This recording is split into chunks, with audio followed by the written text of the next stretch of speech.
Assalamualaikum warahmatullahi wabarakatuh. Waalaikumsalam warahmatullahi wabarakatuh. Baik, apa kabar teman-teman?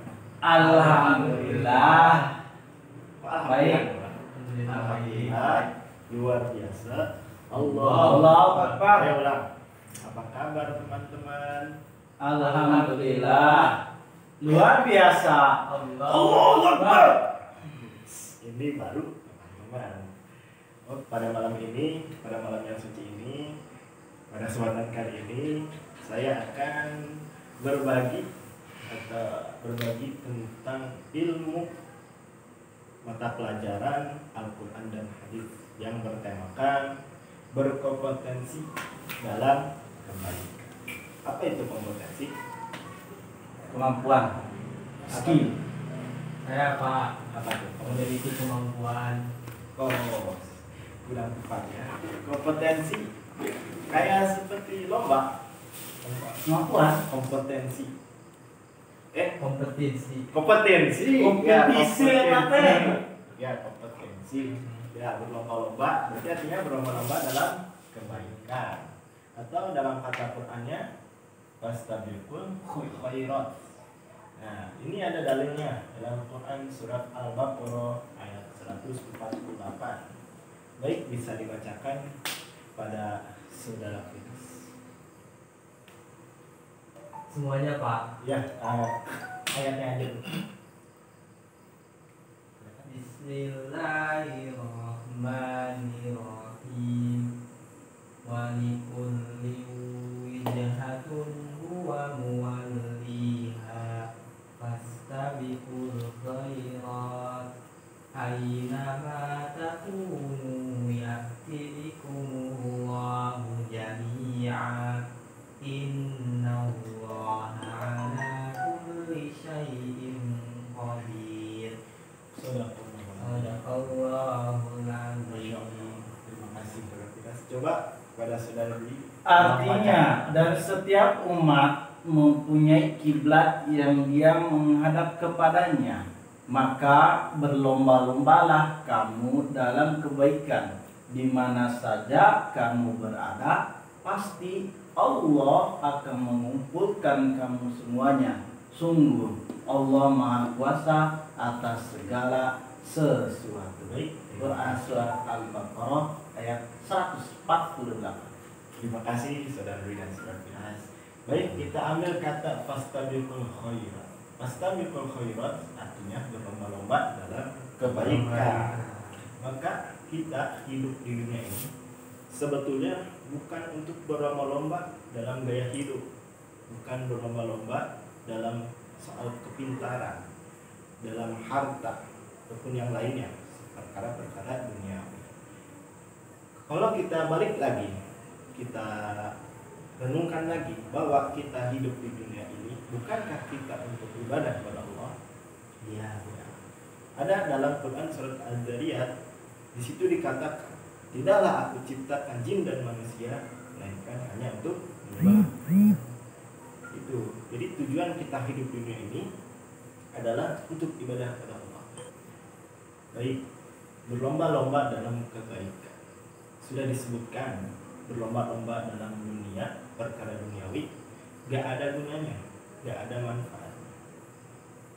Karena kita hidup di dunia bukan untuk perbanyak-banyak harta, perbanyak-banyak gaya, tapi kita hidup di dunia selain yang tadi tujuannya ibadah, yaitu memperbanyak amal, memperbanyak bekal kita dalam perjalanan menuju kampung akhirat kita. Ya. Karena perjalanan ke akhirat itu sangat panjang. Ada alam kubur, dalam mahsyar, kemudian ada hari hisab, hari pembalasan, dan sampai ujung-ujungnya kita akan ke neraka atau surga. Sama seperti kita analogikan ketika kita ingin pulang kampung. Ketika ingin pulang kampung, perlukah kita menyiapkan bekal? Perlu kan? Ya. Kalau bekal kita pas-pasan, uangnya pas untuk ongkos, nggak ada makan, Untuk ke toilet pun nggak ada. Ke toilet bayar kan? Bayar nggak? Bayar. Iya 2.000. Ayo. Kencing 2.000. Buang air besar 5.000. Uangnya buat ongkos doang. Nggak ada buat makan. Ke toilet nggak bisa. Waduh. Khawatir ya? Mengkhawatirkan ya? Bayangkan. Mau lama lapar, mau kencing nggak bisa, mau air besar nggak bisa. Waduh, susahnya bener. Begitupun kita, kalau bekal kita sedikit di dunia, maka perjalanan ke akhirat ya sedikit mengkhawatirkan, sedikit ada hambatan-hambatan pastinya. Maka kita hidup di dunia berlomba-lomba lah, memperbanyak amal soleh, sama-sama teman, perbanyak amal soleh. Ya, jangan perbanyak bagus-bagusin motor, perbanyak bagus-bagusin baju, penampilan, banyakin zikir, sedekah, amal soleh, perbanyak, berlomba-lomba dalam kebaikan. Selanjutnya. Ini ya, ada slide ketiga. Makna yang dapat kita ambil dari kandungan ayat ini adalah hendaknya kita giat bekerja, serta berlomba dalam bentuk kebaikan, baik sholat, bersedekah, menuntut ilmu, dan amalan positif lainnya. Nah, ilmu pun adalah ibadah. Bahwa dikatakan mengulang ilmu itu seperti kita berzikir. Ada yang mengatakan seperti itu, mengulang murojaah atau mutolaah, mengulang ilmu, sama halnya seperti berzikir. Bahkan dalam perjalanan menuntut ilmu pun dikatakan bahwa kita sedang berada di jalan Allah.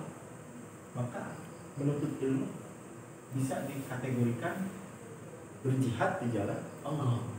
Nah, jadi jangan disepelekan, bersedekah.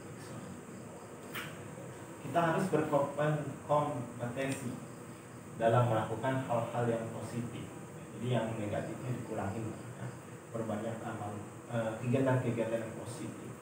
Dampak positif yang dihasilkan dari kompetensi dalam kebaikan yaitu terciptanya kondisi kehidupan yang dinamis, maju, dan senantiasa bersemangat untuk berkreasi dan berkreasi. Nah, dalam hal ibadah, tentunya ibadah itu cakupannya sangat luas. Bukan hanya sholat, sedekah, haji, zakat, ya, luas. Perkara dunia pun bisa mendapatkan nilai ibadah, bisa dijadikan untuk sarana beribadah. Contohnya, ketika kita berniat membuat jembatan, yang dimana jembatan ini untuk para jamaah, para orang-orang yang ingin sholat di masjid, agar mudah ke masjid, tidak muter ke kampung yang lain dulu. Maka dengan adanya pembuatan masjid dan jembatan tersebut, dengan adanya pembuatan jembatan dekat masjid tersebut, yang dimana jembatan tersebut mempermudah orang-orang pergi ke masjid, maka itu bisa dinilai ibadah. Bahkan setiap orang yang lewat jembatan kita yang kita buat bisa mengalir pahalanya kepada kita. Masya Allah. Maka ya, ibadah itu luas. Baik, selanjutnya kriteria manusia dalam ketakwaan. Jadi manusia dalam ketakwaan itu bermacam-macam. Yang pertama adalah mereka yang menjolimi dirinya sendiri, yaitu orang-orang yang meninggalkan perintah-perintah Allah Subhanahu wa Ta'ala dan mengerjakan larangannya. Nah, orang-orang yang bermaksiat kepada Allah, sebetulnya dia menjolimi dirinya sendiri. Kenapa? Pada akhirnya dia akan disiksa di akhirat kelak, ataupun sebelum ke neraka atau di akhirat, di alam kubur pun pasti ada siksaan. Ya, tergantung amal kita, seberapa besar maksiat kita. Maka sebenarnya kenikmatan yang dirasakan oleh pelaku maksiat itu ya hanya sementara, nggak bakal malahan dengan dia bermaksiat, ya menjolimi dirinya sendiri, menyakiti dirinya sendiri nanti di akhirat bakal terasa. Apalagi kalau di dunia, kalau bermaksiat itu sampai durhaka kepada orang tua, maka bukan hanya di akhirat dibalasnya, tapi di dunia pun ada balasan. Kemudian kelompok kedua bersikap pertengahan, yaitu selain melaksanakan semua kewajiban dan menjauhi segala larangan, juga terkadang masih meninggalkan perkara yang disunahkan dan melakukan perkara yang dimakruhkan. Nah, mungkin ini kelompok kedua, mungkin kita ya.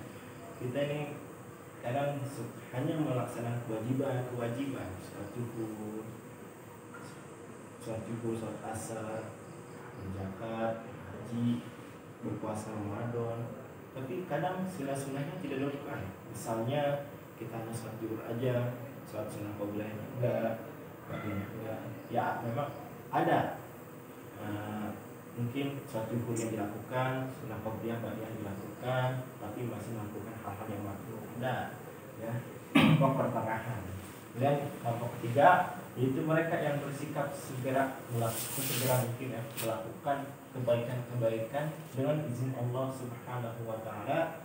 Golongan ini selalu mengerjakan perbuatan yang diwajibkan dan disunahkan serta menjauhi perkara yang diharamkan dan dimakruhkan. Ya.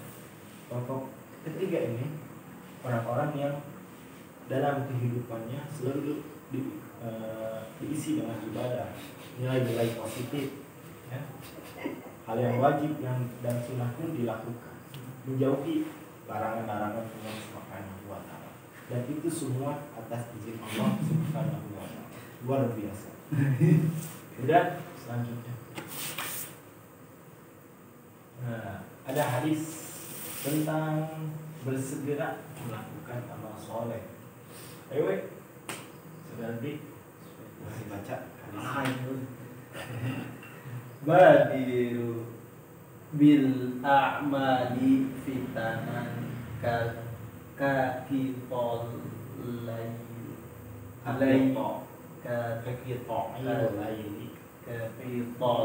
laylil mudlimi yusbihir rajulu mu'minan wa yumsi kafiran aw yumsi mu'minan wa yusbihu kafiran.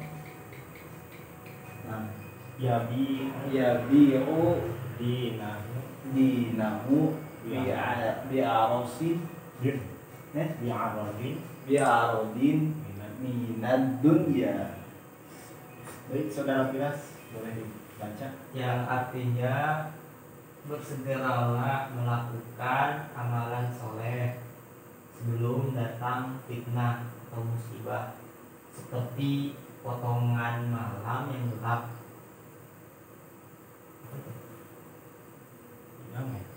Yang seseorang pada waktu pagi dalam keadaan beriman dan di sore hari dalam keadaan kafir. Ada pula yang sore hari dalam keadaan beriman dan di pagi hari dalam keadaan kafir. Ia menjual agamanya karena sedikit dari keuntungan dunia. Jadi dalam melakukan amal soleh, amal kebaikan, sepatutnya kita harus bersegera. Ketika ada keinginan untuk melakukan amal soleh, ibadah-ibadah, secepatnya kita lakukan. Karena apa? Ketika kita menunda, dikhawatirkan ada fitnah-fitnah yang datang, sehingga atau musibah, sehingga masuk ke dalam hati kita, menjadi gelap hati kita, dan hal-hal yang tidak diinginkan oleh kita lakukan. Sore harinya dia beriman, atau pagi harinya dia beriman, kemudian sore harinya dia kafir. Dia menjual keyakinan, memutarbalikkan dalil, memutarbalikkan ayat hanya untuk kepentingan dunia. Na'udzubillah tsumma. Jadi jangan menunda amal soleh sebelum datangnya fitnah seperti potongan malam gelap. Maka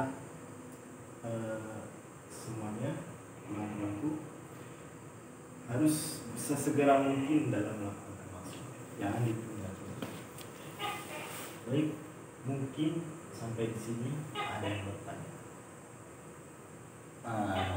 Saya mau tanya. Apa tuh? Tadi kan dijelaskan berkompetensi dalam kebaikan. Nah, jadi bagaimana ketika kita berbuat sesuatu tanpa didasari dengan adanya ilmu boleh atau dalil gitu. Iya. Jadi beribadah tanpa ilmu ya. Iya, Kita betul. beribadah melakukan amal soleh tanpa ilmu. Sebenarnya beribadah tanpa ilmu itu sia-sia. Kenapa? Kita beribadah tapi nggak tahu ilmunya. Gimana mau ibadah? Tapi kan beramal juga kan? Amal apa lagi? Apa gitu? Ya bisa kan kita nih mengerjakan sesuatu. Contohnya apa ya? Contohnya sholat gitu. Iya, salah. Mungkin belum tahu, sebagian dari yang lain belum tahu cara niatnya, bacanya gimana sih gitu. Terus mungkin hanya sekedar praktek gitu, belum tahu mungkin atahiyat. Nah seperti itu, atahiyat belum tahu Membacaannya bacaannya, belum tahu. niatnya belum tahu. Mungkin seperti itu. Gimana? Kan beramal itu. Iya, tentu. Karena amal soleh itu atau ibadah tentunya harus ada ilmunya. Karena kalau tidak ada ilmunya maka dia sembarangan. Hanya sholat aja.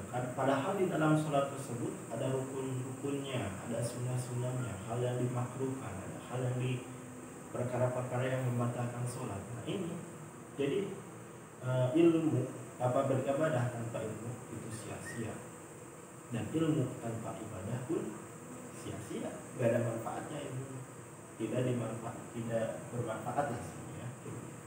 Maka setan pun lebih takut pada orang yang berilmu daripada setan lebih takut pada satu orang berilmu daripada 1000 ahli ibadah, 1000 orang ahli ibadah. Kenapa? Misalnya satu orang berilmu ini dia bisa sholat dengan benar dengan ilmunya, bisa berzakat, bisa berpuasa dengan benar, dan dengan ilmunya tersebut bisa menyebarkan, berdakwah, mendakwahi kawan-kawannya, kerabat-kerabatnya, tetangga-tetangganya. Dan demikian setan pun pasti ya istilahnya kepanasan lah ya, nggak senang dengan hal seperti itu. Karena syiar Islam pun menyebar luas dibandingkan dengan 1000 orang ahli ibadah. Maaf tadi ada yang kurang kata-katanya. 1000 orang ahli ibadah yang bodoh, artinya tidak mempunyai ilmu ya. Sholatnya dia sholat, kan ilmu dalam sholatnya pun misalnya ada yang nggak tahu atau sebagian tahu, sebagian enggak. Nah ini setan bisa bermain dengannya. Misalnya ya dihasut kan orang dalam sholatnya. Kemudian misalnya kalau orang yang benar-benar nggak tahu, mungkin setan bisa menghasutnya dengan sholat subuh menjadi 4 rakaat karena dia tidak tahu ilmunya. Bisa saja. Nah, itu makanya satu orang berilmu lebih ditakuti. Oke, makasih. Saya Pak mau tanya. Tadi sudah dijelaskan bahwa kita harus bersegera dalam kebaikan. Yang saya tanyakan itu lebih baik mana kebaikan yang dilakukan secara terang-terangan atau secara sembunyi? Karena ada sebagian orang yang nggak mau kebaikannya itu ditampakkan di muka umum atau di luar lah maksudnya. Jadi lebih baik dia simpan secara sembunyi-sembunyi. Itu gimana? Jadi nggak mau dilihat orang ya? Iya. Istilahnya nggak mau riak ya? Bisa. Nggak mau riak. Ya, kembali lagi kepada niatnya masing-masing. Sebenarnya ketika kita, misalnya kita masuk ke masjid pada waktu sholat maghrib, mau sholat sunnah qobliyah maghrib, ya, mau sholat sunnah, udah ada para jamaah, sholatnya ya, takut riak. Nah itu di situ sebenarnya itu sudah jatuh riya, karena kita tidak beribadah karena manusia. Maka di situ apa ya, kalau istilahnya bimbang ya, kesana kena kesini kena seperti itu. Kita tidak melakukan karena manusia disebut riya, kita melakukan karena manusia termasuk riya juga. Bahkan kalau katanya disebut syirik kecil ya. Maka dari situ gimana solusinya? Nah, tapi kita harus meluruskan niat. Walau ketika ada terbenak di dalam hati ingin melakukan sholat sunnah qobliyah wajib, kemudian ada perasaan ingin dilihat orang, maka dibenahi lagi hatinya, luruskan niatkan Allah, langsung sholat Allahu Akbar. Udah. Memang ada cobaan-cobaan ujian-ujiannya begitu ya kalau sholat sunnah, kalau ibadah. Ada kenapa? Mungkin pada malam ini kita akhiri saja pertemuan ini. Kurang lebihnya mohon dimaafkan. Wabillahi taufiq wal hidayah. Wassalamualaikum warahmatullahi wabarakatuh. Waalaikumsalam warahmatullahi wabarakatuh.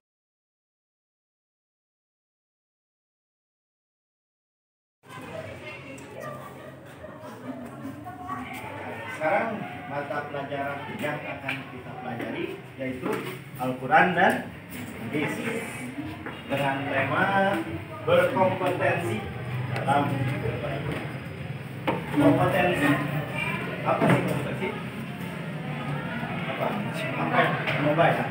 Lomba. Berarti apa sih? Lomba dalam kebaikan. Kebaikan sama nggak dengan amal soleh? Ya, sama.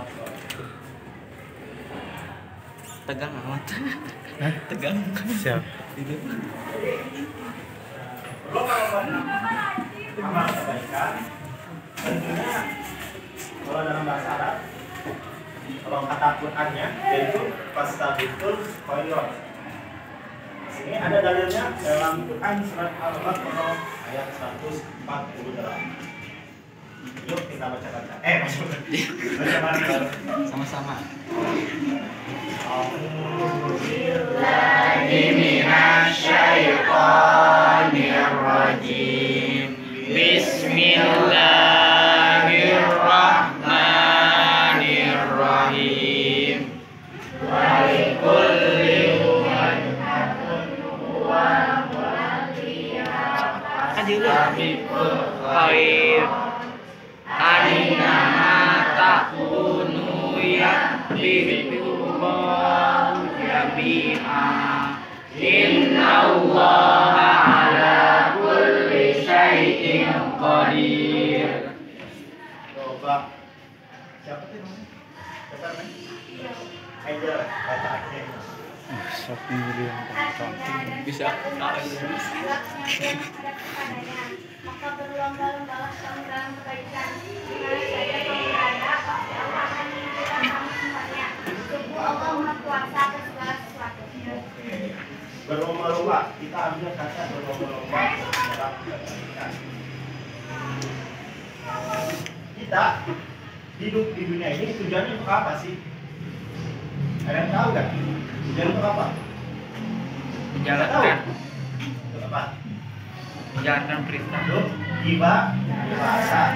Ada dalam Quran surat Al-Dariyat yaitu yang berbunyi, tidaklah aku ciptakan jin dan manusia melainkan hanya untuk beribadah kepadaku. Wa khalaqal Kita hidup di dunia ini sebenarnya tujuan utama kita adalah hanya untuk ibadah. khalaqal Bukan insan berarti kita Apa tidak enggak boleh wa kerja khalaqal insan karena ibadah kita bukan illa liya'budu.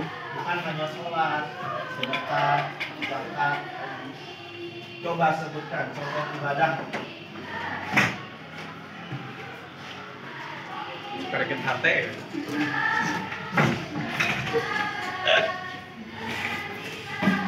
Coba. Oh di sini. Ibadah agama. Itu ganti sama Cing. Nah, kategorinya ada berapa? Dua. Apa tuh?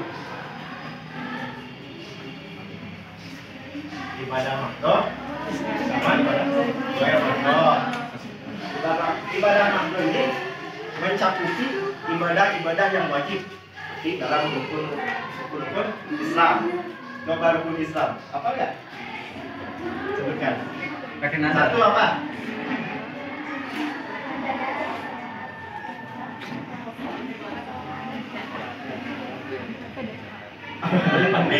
Haji. Amalnya antara kita. Oke.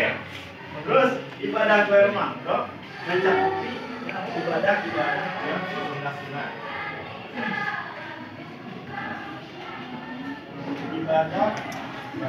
Ibadah cakupannya sangat luas. Bukan hanya sholat, bukan hanya sedekah. Perkara dunia pun bisa dijadikan ibadah. Contohnya kita bertani atau bekerja.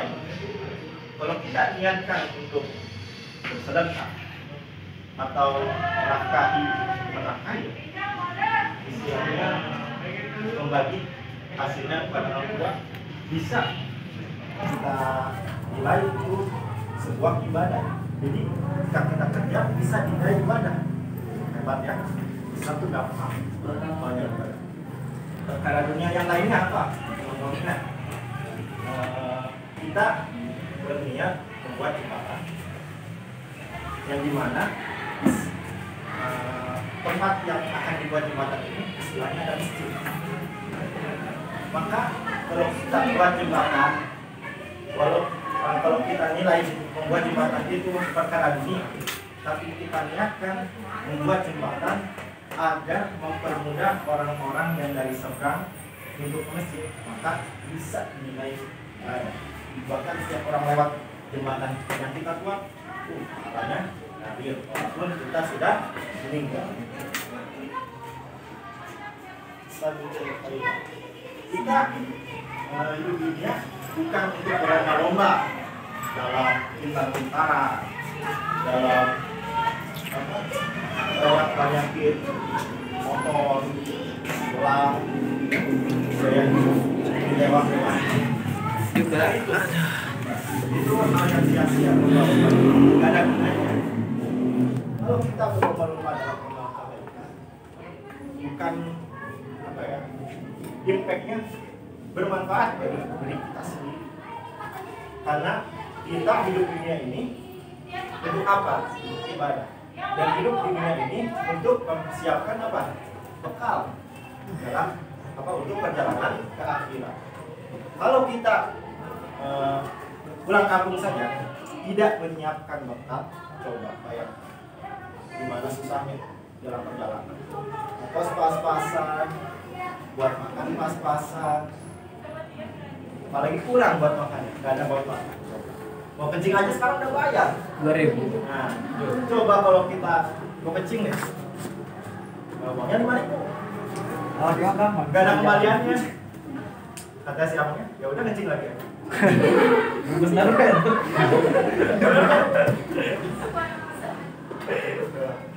Jangan luar biasa kan. Oke.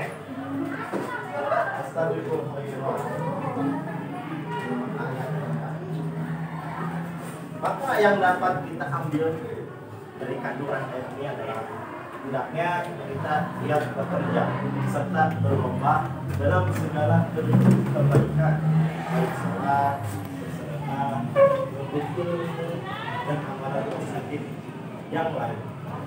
Untuk ilmu nih, kalian para penuntut ilmu bisa apa ya? Bisa lagi ya. Memang berilah ibadah kalau niatnya benar-benar. Coba. Makanya dari sekarang luruskan niat kita dalam mencari ilmu. Niatkan karena Allah untuk mencari ilmu Allah. Bahkan kalau kalian niatkan untuk menolong agama Allah, luar biasa. Ya semoga di sini ada yang menjadi ustazah dan ustazah. Amin. Jadi ustazah. Ini ustazah di banyak calon-calon ustazah. menuntut ilmu. Bahkan kalau kita tidak meniatkan ketika mencari ilmu hanya untuk mendapatkan ijazah, agar dengan ijazah itu kita bisa bekerja. Hati-hati, itu merugikan kita karena ada ancamannya. Kalau kita niatkan mencari ilmu hanya untuk dunia gitu, atau lebih bahaya lagi kita mencari ilmu agama, kemudian ketika kita sudah memiliki ilmu agama tersebut kita permainkan agama ini, menjual dalil-dalil, menjual keyakinan. Bahaya. Terus dampak kita harus berkompetisi dalam melakukan hal-hal yang positif. Dampak positif yang dihasilkan dari kompetensi dalam kebaikan yaitu terciptanya kondisi kehidupan yang dinamis dan senantiasa bersemangat berkreasi dan berkreasi. Jadi kalau kita berlomba-lomba dalam kebaikan, bisa jadi makin miskin, bisa mengurangi makin miskin di Indonesia.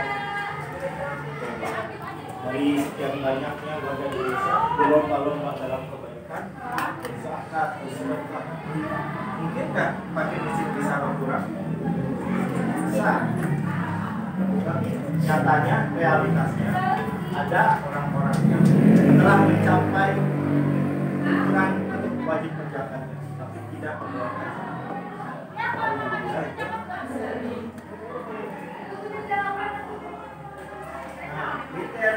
kriteria dalam ketakwaan ini ada 3. Yang pertama adalah mereka yang menzalimi dirinya sendiri, yaitu orang-orang yang meninggalkan perintah-perintah Allah Subhanahu wa Ta'ala dan mengerjakan yang pertama ini. Jadi dalam hidupnya ibadahnya misalnya nggak ada, dalam hidupnya terus bermaksiat, ada yang tahu di sini? Oh, benar orang? Oh, alhamdulillah. Ya jangan. Jadi kelompok pertama ini orang yang selalu menjolimi dirinya sendiri. Menjolimi dirinya sendiri maksudnya apa? Kalau kita maksiat jam 12 bersujian feedback kepada kita apa? Disiksa. siap. Kita saya support kenikmatannya hanya sementara. Bukan sifat ya. Kalau untuk kata orang lain ya, sudah sama diri aja. Kalau bisa akan nikah langsung habis itu kan benar nggak? Cuma langsung. Hanya sementara doang. Kita hanya bentar doang. menyatakan perempuan yang hamil. Wah, udah luar biasa. Nikah sendiri. Dan kelompok kedua bersikap ini yaitu selain melaksanakan semua kewajiban dan menjauhi segala larangan, juga terkadang masih meninggalkan perkara yang disunahkan dan melakukan perkara-perkara yang dimaksudkan. Jadi kelompok kedua ini orang-orang yang hanya melaksanakan yang wajib saja. Sebenarnya kita sudah sholat zuhur, lakukan. Nggak usah sholat Fatihah, nggak usah baca Quran, misalnya, ya. Nggak usah sedekah, udah aja sholat, puasa Ramadan, dan itu aja amalannya. Mungkin nggak apa-apa, dia melaksanakan kewajiban, tapi dia balik lagi kepada diri kita sendiri. Kita ini kan untuk menyiapkan bekal. Jadi kalau melaksanakan yang wajib-wajib saja, ya jelas kita bakalan kalah akan terbang dengan orang-orang yang melakukan sesuatu.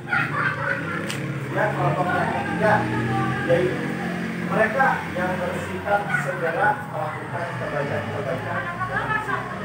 Jadi kita melakukan kebaikan itu, sedangkan yang lain di atas di sini.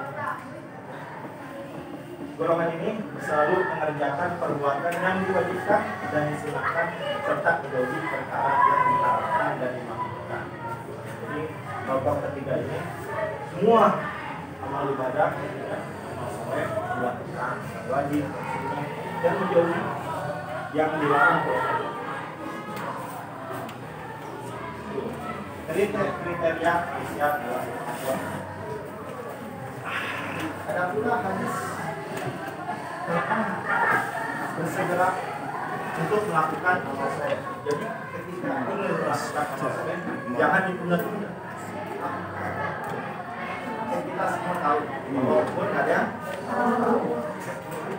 kalau kita bisa jadi misalnya kita tadi koma antara yang satu udah dah bertiga 5 menit lagi mau ke asar ngerjain sholat.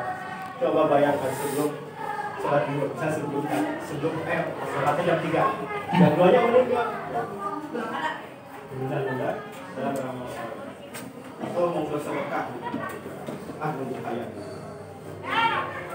langsung aja ya ketika kita menjadi kaya, ketika kita sudah kaya, apakah menjamin kita mau bersedekah? Menjamin? Enggak kan?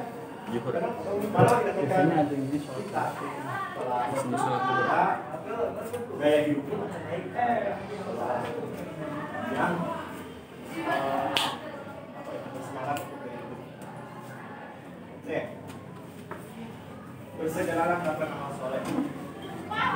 Ada hadisnya itu jadiru bil amali bisana bil qawmin ayyul qadri musbihir rajulu yatma al-muslim akhirat al-yumsi mu'minan wa yusbihu akhirat jadi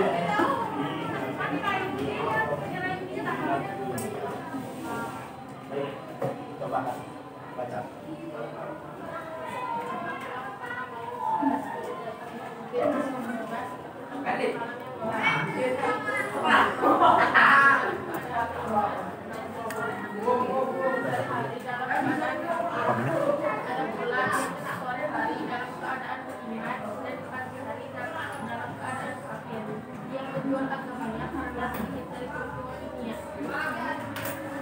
Ini kalau contohnya ada misalnya ulama-ulama yang menjual agamanya hanya untuk kepentingan dunia.